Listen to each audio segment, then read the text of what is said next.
Hello and welcome to Overthink, the podcast where two professors find a way to talk about medieval saints and club drugs in the same episode. Woo! I'm Ellie Anderson. And woo! I'm David Peña-Guzmán. Okay. I don't know how much that woo translated. It sounded a little forced. It sounded like we don't go to the club anymore and are trying to remember what it was like to be out past midnight in the olden days. Speaking of which, David, you had the brilliant suggestion of starting this episode with a song that many millennials will likely know. And if you are not a millennial, you may or may not know it, but you will now know it.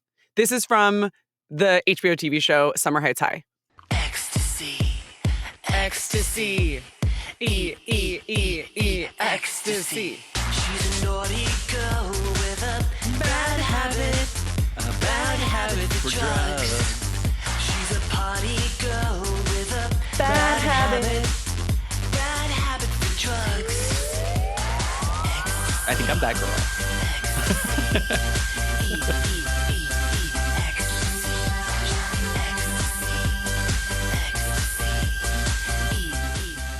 When I first watched this in college, I have to say I low-level identified with Mr. G, the super flamboyant high school theater teacher who is the creator of this musical. And this song just sent me because it's so funny in the context of the show and just the image of this girl who's got a bad habit for drugs. And, you have to watch it. So I recommend to our listeners that they watch it because the visuals are just as good as the music. Yeah. So without getting into too much of the content of the show, much of which is likely cancelable in 2025, this is a show put on at a high school by the theater teacher, Mr. G, and it's called Mr. G the Musical. And on stage is a high school student pole dancing, and she's Jessica, the subject of it, who is, doing ecstasy at the club. So, David, in addition to just loving this song, I was down for us to play this at the beginning, in part because I feel like it gets at the way that ecstasy, which is a colloquial term for a drug, which we'll talk about later, but also, moreover, the name of a state of ecstasy, which doesn't require drugs to get to, exists at the margins of what is considered acceptable in society, right? Jessica is portrayed as a party girl with a bad habit, and the song is all about ecstasy. Well, and it's not only that she has a bad habit for drugs, it's also that in her case, drugs mix with sex and sexuality. As we're told at the beginning of the musical, she's what you would call a slut. And so there is also this association that the musical taps into between the drug ecstasy, the dangers of sex, and also the sexualization of young adults in a really weird way that I think also reflects larger fears and paranoias that our culture has about the drug. Yeah, and she's not even a young adult. She's fully a teenager. But this idea of young women as being particularly susceptible to ecstasy, obviously in this case, it's the drug. But as we'll talk about with the medieval mystics, more the state of ecstasy. There's a long tradition of that, this association of women with ecstatic experiences and the way that those ecstatic experiences take us beyond our ordinary everyday lives, whether it's because they're considered divine, whether it's because they're considered expressions of quote unquote insanity, or whether it's because they're considered the product of drugs. Well, and also because they suspend or displace our normal way of experiencing our bodies and our subjectivity. Because if we think about the etymology of the term ecstasis, it comes from the Greek root ekstasis, which means standing outside of oneself. So it has a sense of being beyond or outside the normal parameters of who we take ourselves to be in everyday experience. Both raising us above the human, I would say, towards a divine, but also maybe taking us beneath what's considered to be human towards a raw erotic experience, something like jouissance, and or something that's forbidden. And I think you see that actually in the musical of Mr. G, because at one point, Jessica, the main character, expresses her bad habit for drugs by constantly saying in a repetitive but very intense way, I want it bad, which I think emphasizes this connection between ecstasy and desire that, as you point out, can lead us above to a supra-human state or bring us down to an animal corporeal existence. Today, we are talking about ecstasy. How do Christian mystics explain the sense of merging with the divine? Are ecstatic experiences rare, or might they be pervasive in our society? And what does rave culture have to tell us about the link between music, sensation, and ecstasis? Philosopher Simon Critchley recently published a book called Mysticism, and that was kind of the impetus for this episode, David, was that you and I learned of this book. I actually studied with Critchley for a little bit when I was in grad school, my year in New York at the New School, my romanticized year. And yeah, so we got this book on mysticism, and we were like, you know what, why don't we do an episode on ecstasy? So this book has a lot about medieval Christian mystics, many of whom I was deeply into in my, before my romanticized New York era. I had my romanticized high school mystic era. And also talks about ecstatic experience outside of a religious context as well. Yeah, I can only picture you, Ellie, in New York at this time, maybe developing your own bad habit for God knows what in the big city. Oh no, that's not my vibe at 25. I was like a PBR girl. Really? Well, actually, you stayed a PBR girl for a long time. Yeah, I'm like, you knew me then. I was cheap as hell. I know you were Mr. G. I was Jessica. The roles were gender reversed in our case. Wait, what? I don't think that works. Maybe. But let's get back to Critchley here. I like to go to the clubs, don't get me wrong, but I was definitely not doing ecstasy at the clubs. I was drinking a single beer over the course of 4 hours, but having a great time.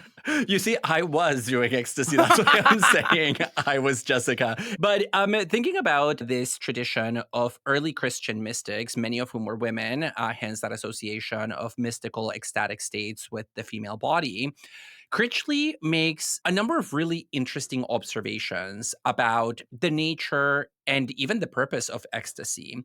One that I had to mull over for quite some time after finishing this book is his claim that ecstasy gives us a certain kind of joy, so it is an affective experience at the limit of emotion and sensibility, that is not just about the intensification of feeling, it is about the vindication of existence.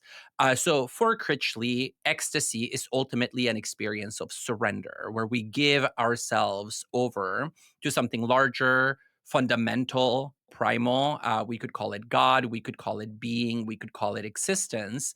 And in that act of surrender, we come to find a reason for being, both in the sense of a justification for the fact that existence is, but also a justification for our continuing to exist in the realm of being. And I just have not really seen that connection between ecstasy and the legitimation of existence, which I thought was great. Yeah, because what is established is a connection between ecstasy and surrender, which is also something that gets thematized here. But that extra step that you're talking about, I think, speaks to one way of thinking about existence. So let me say a little bit about what I mean by that. The idea of ecstasy as surrender is generally associated with ecstasy as a loss of self. What happens in ecstatic experience is that we lose our sense of self by merging with something greater than us. In religious mysticism, that's considered merging with the divine. I think if you hold that the self, as we usually think of it, is an illusion, and we're too attached to our notion of self. I mean, that's definitely Critchley's view. He says we have too much self in this book. Yeah, we suffer from too much self. Yeah. Then, of course, it stands to reason that you would say, well, you actually have a better connection or a more authentic relation to your own existence through ecstasy than you do through the everyday experiences that entrench this vision of the self. And you mentioned, Ellie, union with the divine as one of the primary ways in which we make sense of what's happening in these ecstatic states. But in the Christian tradition of mysticism, there are, in fact, multiple ways of making sense of what's happening in these moments of surrendering to something greater than the self. One way to understand what ecstasy entails is to foreground a sense of emptying out of that which lies within the self. So you find this understanding of ecstasy, for example, in the writings of Meister Eckhart, a mystic who wrote about the ecstatic state, bringing about an evacuation of the soul. It's almost as if you're pouring out your soul in these moments and emptying yourself of that essence that connects you to the divine. So this is a model of ecstasy as self-impoverishment, where you relinquish something fundamental about yourself. In fact, the most fundamental thing about yourself, which is the soul. Another conception of ecstasy highlights the relationship between ecstasy, the body, and suffering. So if we think about, for example, the writings of Angela Foligno, a female mystic from this period, here, there is a sense that the suffering flesh is the essence of ecstasy, that when we enter into an ecstatic state, what we are feeling is something like the pain of crucifixion or the throngs of carnality. And finally, another way of thinking about what ecstasy is to see it as the becoming body of spirit and the becoming spirit of body. So in moments of ecstasy, spirit and body, so God and in this case, humans, make a connection where the typical metaphysical distinction between that which is created and that which is uncreated is overcome. And that's what we get in the writings of Mechtild of Magdeburg. And each of these different views of ecstasy hinges on different ways that we conceive of both the self and God, as well as their connection between the two. Because, for instance, if you think about ecstasy as emerging with God, then you have an idea, Critchley suggests, that there is God and there is you, like you're separate substances or at least beings, and then you're becoming one. Whereas that idea of emptying, a version of which we get in Meister Eckhart, not only means an emptying of one's own soul, but also, according to some mystics, the emptying of God as well. So it's not a merging of two substances to becoming one in the mystical religious sense, but actually about a voiding out of both self and God, where God is conceived of as an abyss, a picture of ecstasy as an intuition of nothingness. Yeah, and I think for many of us, these distinctions are somewhat alien, precisely because, as Critchley points out, our understanding of mysticism is largely anachronistic, where retroactively we look back at all these experiences of all these mystics and we just group them under this one category, which is the mystical state, which then just bulldozes over the different ways many of these mystics theorized what exactly was happening to their minds and bodies in these moments of intense affect. But I would understand it a bit differently from that, David, because I don't read the various ways of understanding ecstasy here as indicating that these mystics were necessarily having different experiences. I actually think we should take seriously the idea that they are different ways of expressing one state, the state of ecstasy, and that that state can be conceived of differently depending on what your metaphysics of the self is and what your theological picture is. But no matter what Hmm. your metaphysics and theological picture are, ultimately, ecstatic experience takes us outside of the limits of language as well. So we have something really interesting going on in the religious mystics where they're trying to get at something that words actually can't grasp, but they're very often using words to describe it. One of the things that really struck me about Critchley's book is that he points out that the first ever autobiography written in English was written by one of the medieval mystics, a woman named Marjorie Kempe. Kempe? Sorry, I don't speak Old English, but you get the idea. So there's this paradox where ecstasy is a state that's beyond words, but very often mystics are using words to describe it, as well as the fact that the words they're writing are often in an autobiographical context. So they're actually using I to describe a loss of I.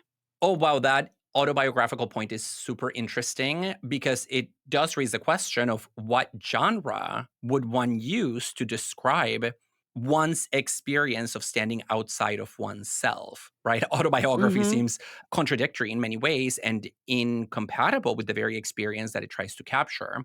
But I want to stay with the argument that you made, Ellie, about how there can still be just one mystical experience. And here, I do think I see it differently because how you make sense of the experience, I think also determines how you experience the experience itself. And so, for example, if you are a mystic who understands mysticism in terms of the intensification of bodily suffering, I think that experience is different enough than the experience that is conceptualized as the emptying of the self to warrant calling it a slightly different form of mystical state or ecstatic state, one that foregrounds more or less the body.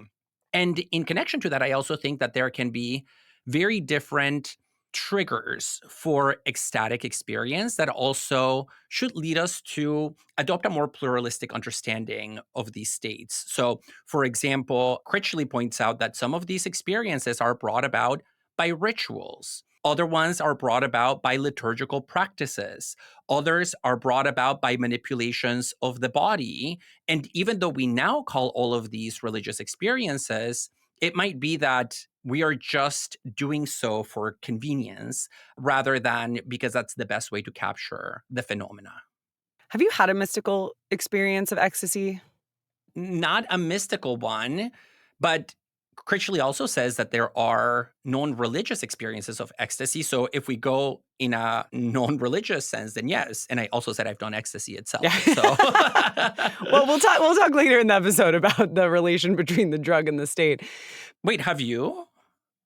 I have. I mentioned earlier in the episode that I was really into the Christian mystics when I was younger. And as many of our listeners probably know, I grew up Christian and I was very devout, not in a like social political sense. Like I was never conservative Christian at all, but I would pray every morning, every night. I would like be bored in class and pray. I was like a very serious Christian yeah, in the model, at least like I self-styled kind of after the Christian mystics. And that was partly brought about by some very intense mystical experiences that I had as a teenager. And those experiences were at Christian camp. Mhm. They were mainly alone. And I got kind of freaked out by them afterward because one of the things that ultimately really dissatisfied me about Christianity was the way that there's a sort of cycle between ecstatic experiences and feeling like you're far from God. And what I perceive to be, maybe this is unfair, but what I perceive to be an association of those mystical experiences with virtue and not feeling them as meaning that I wasn't good enough. And so I think it played to kind of black and white, like you're either good or you're bad thinking that has been something I've spent much of my adult life trying to overcome. You do see some of those descriptions of the loss of mystical experience in the Christian mystics as well. I forget who it is, but Critchley mentions that there's one medieval Christian mystic who talks about there being a sort of hangover after the mystical experience. And I feel like I certainly, yeah, maybe I don't know exactly what all the mystics are talking about just because as a teenager I had a few special experiences at camp. But I think I've come to see those experiences as meaningful, but also not being ones that indicate how like good or not good I am as a person. And that's, I think, why I've been drawn as an adult to different ways of thinking that are sort of like, oh, wow, you had a peak experience. Cool, good for you. Now let's get to the daily work of the stresses of living. Mm. Yeah, no, but I think this also speaks back to that question of language and how do you talk about these experiences that happen on the margins of language and concepts? Because I am tempted to say that your experience of mysticism when you were a teenager was probably already colored by whatever theology you brought to the scene. And so somebody with a different worldview that also had what we call a mystical experience maybe would have had a different experience altogether, even if externally they seem the same. And that has to do with a larger point that's often made in the literature on ecstatic states, which is that the meaning of an ecstatic state is always ambiguous when the state is happening, right? The meaning is very frequently constituted retroactively as we process. And it's also shaped by what people in the drug world call setting. And so I want to maintain this notion that the expectations, the setting, the theology that you bring to the scene push the experience in one way or another, leading to a variety of experiences. Yeah. No, I get that you're saying that. I'm just wondering, like, does that mean that there's no experience of ecstasy? Because one way of understanding what you're saying is that you actually don't think that ecstasy is a phenomenon at all. No, I think there is something real that term captures, and that is the standing outside of the self. But for example, in the same way that I wouldn't want to confuse like a high on a psychedelic drug with an out of body experience that happens in a psychiatric context, I still can nonetheless identify some parallels between them. In this case, the fact that the traditional boundaries of the self seem to be rewritten and I replaced with see. something more porous. Okay. Well, I want to get into one such description of ecstasy a little bit, which is that of Saint Teresa of Avila, who is a very, very important Christian mystic. And one thing that many have pointed to in Teresa of Avila's work is the way that the experience of ecstasy seems kind of sexual in some ways. She describes being pierced by a long spear of gold with fire at the end. And of course, there's the very famous Renaissance sculpture, St. Teresa and Ecstasy. Oh God, is that Michelangelo? I took this class in college. Bernini. Oh my gosh. Oh, okay. My former Googled it, college yes. art history self would be very ashamed of me. Yes, Bernini, the incredible sculpture of St. Teresa having what looks like an orgasm while being pierced by the angel in this ecstatic experience. But I went back to St. Teresa's words herself, in addition to the long spear of gold passage that I mentioned. Not all of them, I think, can be understood in terms of eros, but there certainly is for many a close link between erotic experiences and ecstatic experiences. Perhaps that makes sense a little bit when you think about all of these nuns, celibate nuns, having these experiences in their cloisters. But anyway, she writes, I wish that I could explain with God's help the difference between union and rapture, or elevation, or flight of the spirit, or transport, for they are all one. I mean that these are all different names for the same thing, which is also called ecstasy. It is much more beneficial than union, its results are much greater, and it has very many other effects as well. So she's distinguishing union on the one hand from rapture, elevation, et cetera, which she describes as ecstasy. And the reason is that she goes on to say union doesn't have an internal variation to it. It's just like, okay, you merge with something and then you're one. But she says the ends of rapture are of a much higher nature and their effects are both inward and outward. There's a transformation that ecstasy achieves that union does not. And I wonder whether one way to capture that difference really is affect, because one of the things that we see in ecstatic states that doesn't need to be part of the finites becoming one with the infinite is that intensification of joy, that sense that you are experiencing happiness greater than which nothing can be thought. And David, I know you're interested in thinking about this beyond a religious context. One of the places that Critchley goes to in his book is experiences of music. I'm curious what you thought about that. Oh, I really like those sections of the book because Critchley is very clear that ecstasy is not limited to a religious context. You can get it in nature, you can get it in art, you can get it in poetry, and you also can get it in music, which he calls sensate ecstasy. So, the meaning of that term is kind of interesting because it presupposes that there can be ecstasy without the senses. That's non-sensate. Okay. So some kind of like joy that is so transcendental that it doesn't even touch or contact the body. But Critchley does say that it is incontestable that mysticism begins with the rise of Christianity in monastic institutions. But he also points out that even though that is its origin story, eventually it transcends its own origin, because as religion starts losing its central place in social life, as society becomes increasingly more secularized, especially with the rise of modern science and the Enlightenment and so on, the context of the monastic institution starts to take a backstep, but the experience of mysticism that it originally begat was transformed into something else. And he calls this aesthetic experience. And so originally, the experience of ecstasy that was monastic exits the monastery in the form of poetic experience, and later the experience of art more generally. And so this notion that in art, in music, and in poetry, we also can find our own entry point into those experiences that people like Teresa of Avila had through religion, that's a point that's very appealing to me because I have had those limit experiences. It's just that I cannot call them mystical in the same way that you can to those experiences of your early teenage years. Overthink is a self-supporting, independent podcast that relies on your generosity. By joining our Patreon, you can gain access to our online community, extended episodes, and monthly Zooms. If you'd prefer to make a one-time, tax-deductible donation, you can learn more at our website, overthinkpodcast.com. Your support helps cover key production costs and allows us to pay our student assistants a fair wage. If you think of ecstasy as a religious experience, it seems like something that not everyone has access to.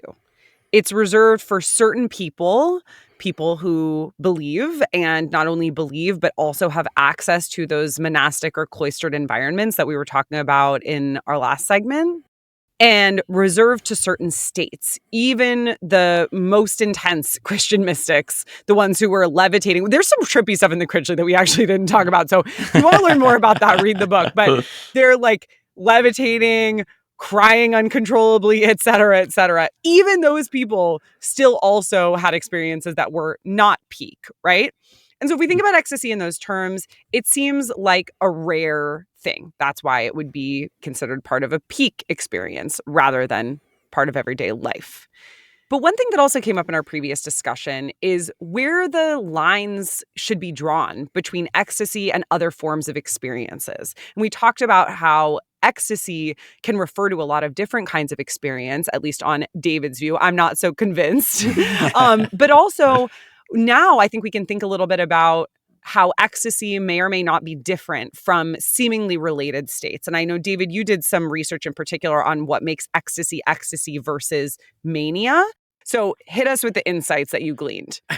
No, yeah, and this is a way for me to, of course, clarify some of my own thoughts about this, but also to vindicate this sense that I already had that I want to maintain some differences, even if it's not easy to do so in an absolutist way.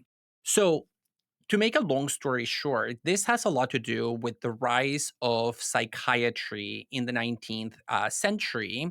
And this question that emerged in psychiatric circles about how do we differentiate the states that we see in religious believers, these states of ecstasy, whether they're union or emptying, however they're conceived, that suggest an intensification of affect and feeling and happiness, and then these states that we see in a psychiatric context of what in the late 19th, early 20th century was called abnormal happiness. Now we call it manic states. And you can see why distinguishing between those two things would be really important if you're a religious believer, because otherwise, if you accept the idea that some people have mental illness or other mental health struggles, and that can manifest in, kind of intense states, then you needed a way to distinguish that from your religious experience, because the first one would be due to, quote, an abnormality, as you just mentioned, Right. whereas the second one would be due to God. Yeah, that's right. And I think both people who were experts in medicine and also religious figures were equally interested in maintaining that distinction, because the religious people didn't want to be characterized as quote unquote mentally unwell for having these religious experiences. But also people who were advocates for mental health at the time didn't want those who experience mania or abnormal happiness in the onset of Yes. illness to be treated as if they are the victims of some demonic possession. Yes, of course. They needed to get treatment for what they Yeah. were experiencing, and you're not going to get treatment if you're considered a saint or a demon. There is a particular psychiatrist in the early 20th century, a German-British psychiatrist by the name of Wilhelm Mayer Gross, who wrote an influential thesis on the subject. And the title of his thesis was The Phenomenology of Abnormal Emotions of Happiness. So he was really interested in what's happening when people are really, really happy, i.e., manic, and how do we differentiate that from other related phenomena. And I just want to mention a couple of the ways he comes to differentiate between intensified happiness and ecstasy in the more technical sense of the term. To begin with, he says that the experience of ecstasy tends to overwhelm our inner experience so that we essentially move inward to ourselves. So it's very different than the sense of becoming one with something greater. But what he means by inner really is that there is an intensification of the individual and a separation of the individual from other people. Whereas usually in abnormal happiness or manic states, people tend to be driven to interact with others. Also, an important distinction between the two is that the ego dissolves in the case of ecstasy. We talked about the etymology, so that makes good sense. Whereas in manic or happy states, the ego is actually quite strong. It becomes strengthened and we become much more assertive when we're really, really happy. So our relationship to our own self goes in very different directions. And the final distinction that I want to mention here, Ellie, is that in ecstasy, our attention falters, especially our attentive grasp of external reality, right? Like when you're in a moment of ecstasy, whether you are Teresa of Avila or, somebody clubbing, doing literal MDMA, Jessica and Mr. G the musical. yeah, you're not really paying attention to what's happening around you. Whereas in manic states and happiness, consciousness actually becomes much more world directed, and our attentive grasp of reality remains intact. So in mania, you still pay attention to the world as you normally might.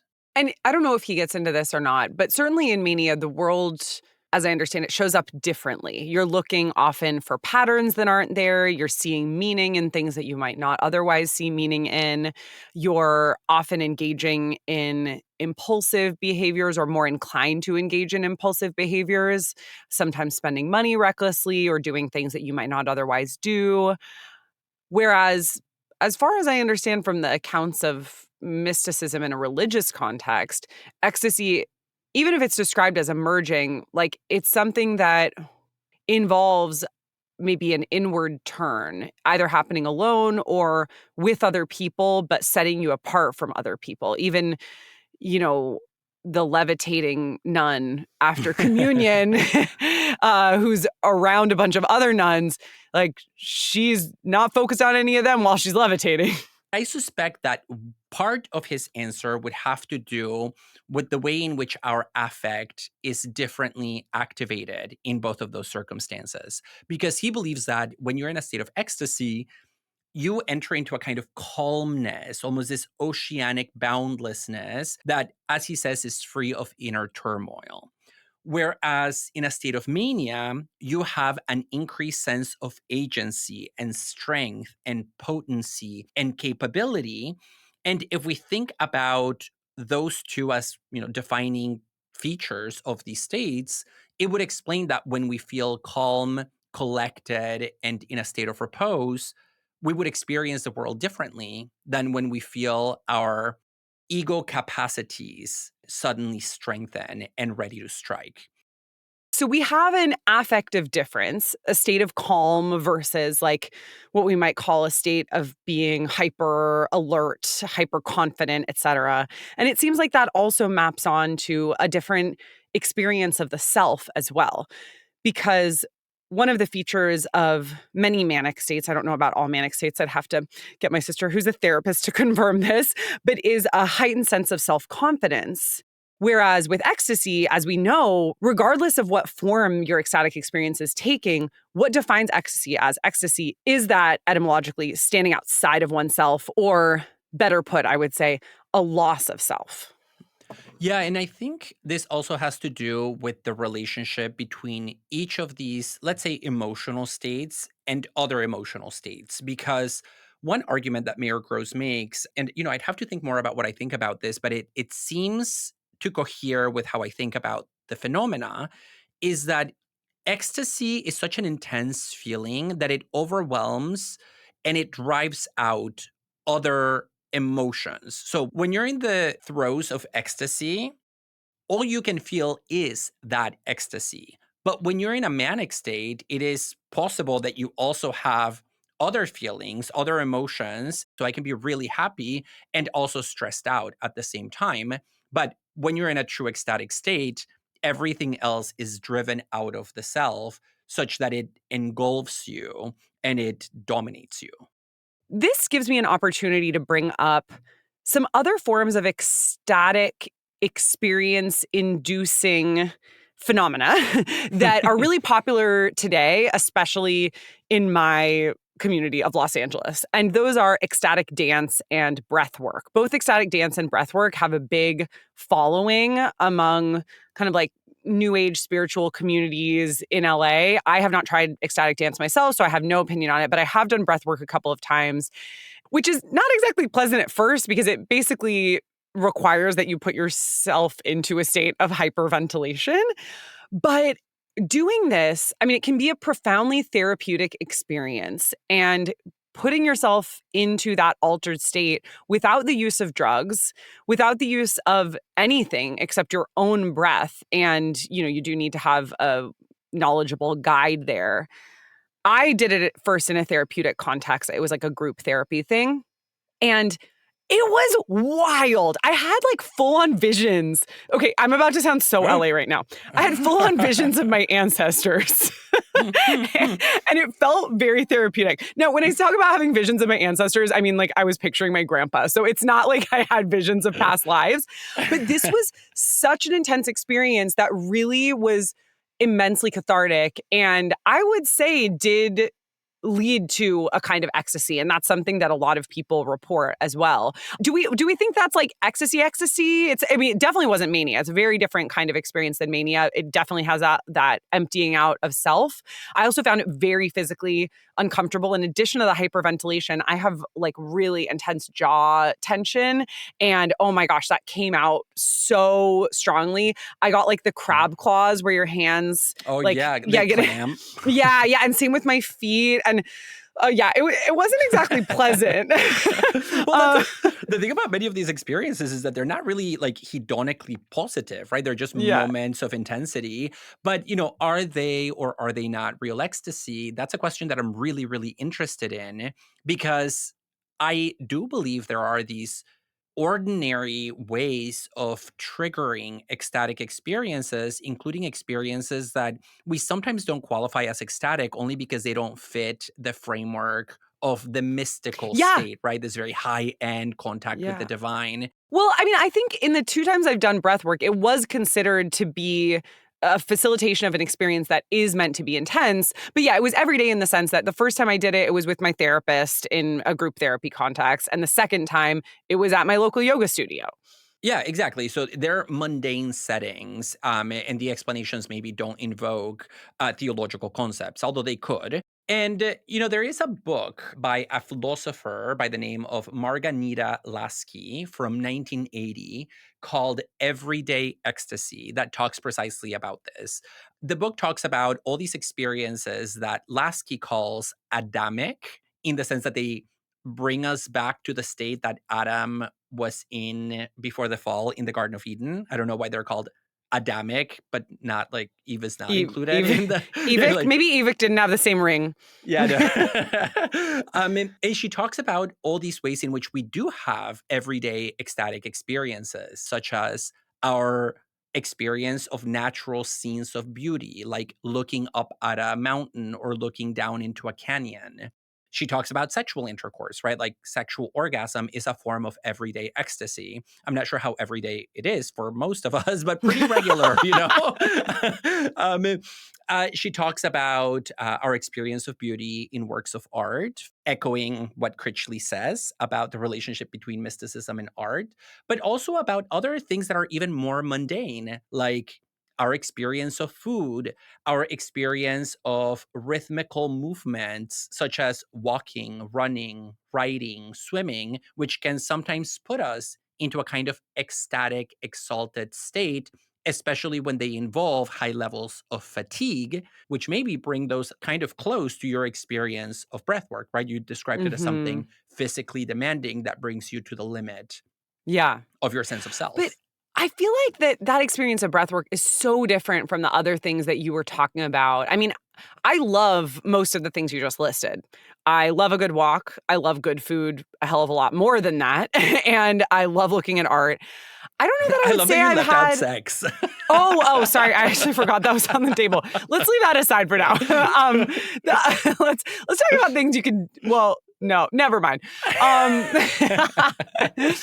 But with those experiences, I wouldn't describe them as ecstasy. Why not? Because I would say when I'm enjoying a walk or enjoying a great work of art, I've maybe had one or two experiences of what I would call ecstasy in front of a work of art, but not many more. And I've seen a lot of art.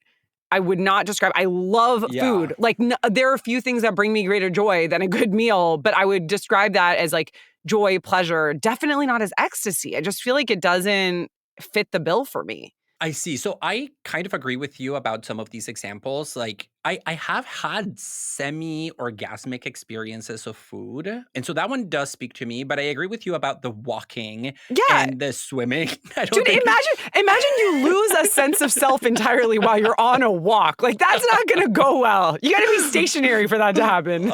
or also in the context of some sports. And I have to quote Lasky, who is British. Notably in Britain, cricket. Play cricket to get ecstatic experiences, folks. That's your one-way ticket to St. Teresa of Avila level ecstasy. Yeah, but there are others that I didn't mention that I think are more convincing. She mentions the experience of giving birth, which she says can bring you to the level of rapture that she's written about in connection to mysticism in other books. But in general, I agree with you that she doesn't quite give a very good definition of ecstasy to explain why something like swimming would be in the same space as maybe our experience of nature. But I think it has to do with the fact that she's really trying to trace moments of punctuated intensity in our lives independently of where they happen. I just don't know that we need to call that ecstasy. I'm actually perfectly fine with living a life where ecstatic experiences are occasional. I think that's what makes them ecstatic experiences. And maybe that doesn't apply to sexual experiences. I definitely think some sexual experiences can be ecstatic. And I also think that there can be sexual experiences that are really wonderful, life affirming, pleasurable, that don't necessarily meet what I would consider to be the level of ecstasy. Like I wouldn't even say every orgasm involves ecstasy. Oh, really? I would say that about orgasm. I think almost by definition. I think it's such a punctuated moment of intensity Yeah. that disorients you. I agree Yeah. with you about the other ones. And so we might need to think about what is it that you and I are missing in walking and swimming that maybe it really does have to do with the intensification of sensory experience or with the deregulation or the displacement of the self. I think Yeah, but that's what's not there. yeah, I think that's exactly what's not there is the displacement of the self. And I would say that intensification of experience too, even with like a very intense level of mindfulness, I don't think you get ecstasy. What you get is a deeper attention to your experience. And that deeper attention to your experience shows you the richness of it, but it doesn't necessarily bring about that felt sense of ecstasy, right? There's no one affect, emotion, or state that's going to be brought about by attention to your experience.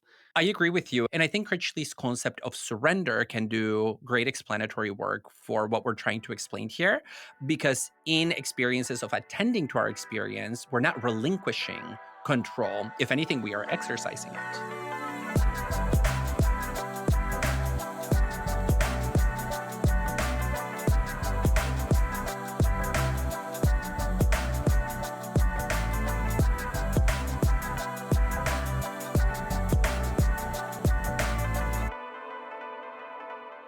We've now alluded to the fact that we're going to talk about the drug ecstasy a few times, and I think the time has come for us to talk about MDMA. Ecstasy. Ecstasy. He's that boy with a bad habit. Yeah, that's me. But I want to talk about ecstasy because I do think it raises further questions about the ecstatic state, about its triggers, about its phenomenological profile, but also because it brings it into dialogue with a domain of life that we haven't yet touched upon, which is party culture. And I learned a little bit about the history of ecstasy from reading this book called Generation Ecstasy, where the authors talk about how one theory of the origin of ecstasy is that it started in the early 1900s, right before World War I, as a dietary supplement of all things for What? German troops. Yes. So the idea was Nuh-uh. All the Berlin club kids can thank the German troops from many years ago. Little did Berghain know it owed its troops so much. well, I mean, Berghain does have a weirdly militaristic aesthetic, so I'm not sure that they would even balk at that Girl, I've never connection. never tried the line. Too intimidating. I mean, I went in so courageously and I left intimidated. But the reason that they were looking into this molecule, into this substance for the military was because of its function as an appetite suppressant. So the idea is that you would give what we now call ecstasy to the troops, and they wouldn't be hungry for a long time, and they would be able to fight for longer. Whoa. Yeah, of Whoa, course. David, this is blowing my mind.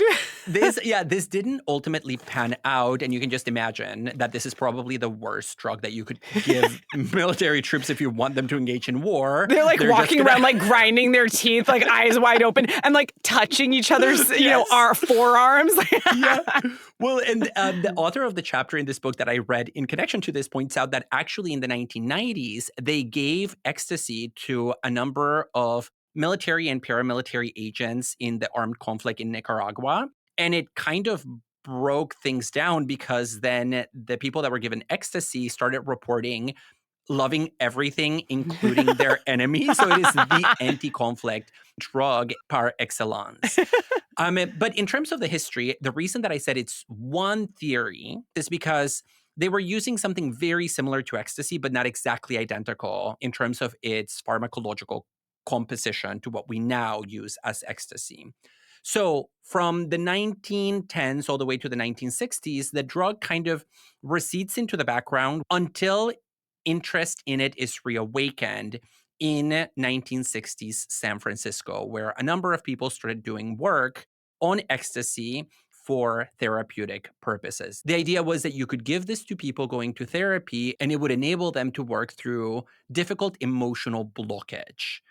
What ended up happening now from the standpoint of the subsequent evolution of the drug is that after the 1960s, people discovered an unexpected synergy between this drug and electronic dance music, kind of by accident. So somebody took a drug that they were supposed to take for therapy when they were listening to electronic dance music, and they realized that they go together really well. And it is here that we see the beginning of rave culture, with ecstasy being the drug that defines really the experience of being on the dance floor.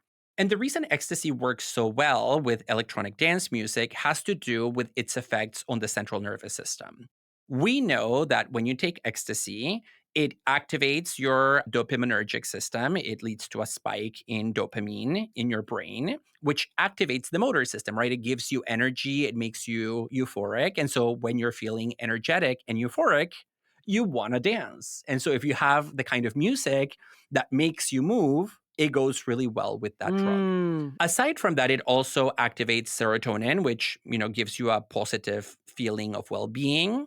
And recently, and I think this is a really important point about the chemistry of ecstasy, recently we have discovered that it also activates what are known as 1B receptors in the brain, which are receptors associated with repetitive action. So when those are activated, you want to do something over and over again.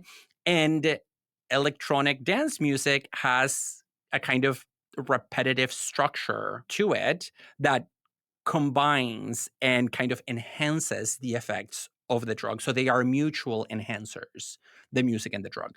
Wow, this is so interesting. You mentioned earlier in the episode the importance of set and setting. You've just given us some interesting rationale for why ecstasy pairs well with rave culture and with the music that we find in rave culture.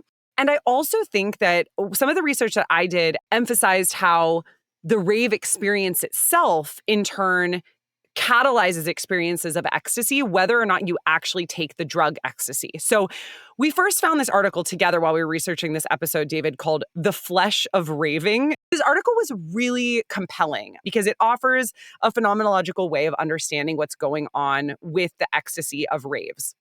Ecstasy, the author suggests, and this is more the state than the drug, although certainly like the drug can help facilitate the state, does not require, he says, a mystical explanation because the format of raves inherently yields indescribable experiences. And some of the things that he focuses on there are the music, which, as you mentioned, tends to be repetitive, and it doesn't have a lot of representational elements to it, such as words. And so it has a kind of meaninglessness to it, at least if we're thinking about like our everyday language, that allows you to connect with it in a different way. There's also often in raves visual fragmenting due to lasers and fog. Yes. And you have overall an impression of sensory overload that gives you the feeling of being one with the music and with the crowd. So it's a different kind of loss of self than you get with St. Teresa of Avila. It's actually, I might even be more outer directed than Mayer was talking about as you brought up his research on ecstasy versus mania. But there's this sense of merging, of having what one person writing about rave culture that the Flesh of Raving author mentions, of experiencing a feeling of collective organism. Yeah, the fog machines, the lasers, the repetitive music, the enclosed space, all of that definitely coheres with my experience of raving while on ecstasy. And, you pointed out that according to the author of this article, the format of the rave produces an ecstatic experience independently of whether or not you take the drug. But I want to counter that with the following claim from the author of my chapter, who says that the reason raves have the format that they do is because they were responding to the introduction of ecstasy, the drug. Oh, There's this quote that I just have to share with all of you about why the music at a rave has the musical quality and structure that it does. this is from Generation Ecstasy. Yeah, from Generation Ecstasy. So the author writes the following. House and techno producers have developed a drug-determined repertoire of effects, textures, and riffs that are expressly designed to trigger the tingly rushes that traverse the ecstatic body. Processes like EQing, phasing, panning, and filtering, which are all ways of adding texture to music in a rave, are used to tweak the frequencies, harmonics, and stereo imaging of different sounds, making them leap out of the mix with an eerie three-dimensionality or glisten with a hallucinatory vividness. And so if you think about the properties of the music, those were introduced precisely to enhance the effects of the drug. It just so happens that they can also bring us into an ecstatic state without the drug as well. Wow. Okay, maybe this is my time now to share. I mentioned earlier that I was not doing ecstasy when I was 25 living in New York City because all I could afford was a PBR. But I will grant, now that we're reaching the tail end of our episode, that I have done ecstasy a few times since. And the experiences have not, I've had like some really mid experiences. Yeah, like, I don't know, like a music festival or like a bachelorette party, both of which were fun, but not because of doing that drug. But I did have what I would consider a mystical experience on Molly, so also MDMA, a couple of years ago. Ooh, I want to hear this. I was at my friend's cabin. I was with three friends, one of whom is my partner, and also my friend, and then two of my other friends, and is one of their cabins. And we were listening to some amazing music, like of the type that we're talking about. So we're listening to electronic rave music, but we were just also chilling at a cabin with like psychedelic carpet and a beautiful view of the stars. We put some mattresses out on the patio and all just like laid down and looked at the stars together. And I started to feel the Molly kick in. What followed was truly incredible. For one, I had at that point a cartilage piercing in my upper ear that had not been not infected the entire time I got it. Like I had an infected cartilage piercing for years. And my friends were always like, Ellie, I'm sure you know about this. My friends were like, Ellie, you need to get rid of this. This is literally a red flag on your head. Truly, like all my loved ones knew they couldn't touch me anywhere near that ear. And then I'm finally on Molly. My friend Kelly goes to cuddle with me and I was like, oh, be careful of my ear. And then I was like, you know what? It is time. So I abscond upstairs to where I was staying in the cabin, just leave my friends. I go upstairs. I proceed to ceremonially take out the cartilage piercing to instant relief.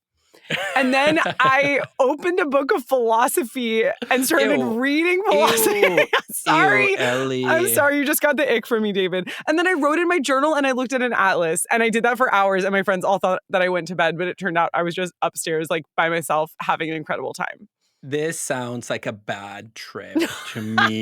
David, it was so meaningful. It was so meaningful. It happened when I was like just starting research on my book, and I feel like it's helped carry me through. I just can't imagine reading a book while on ecstasy, because I associate it precisely with that euphoric increase in energy that is at odds with how I need to be in order to read. And also, when I have taken ecstasy, I really feel a heightened sense of synesthesia.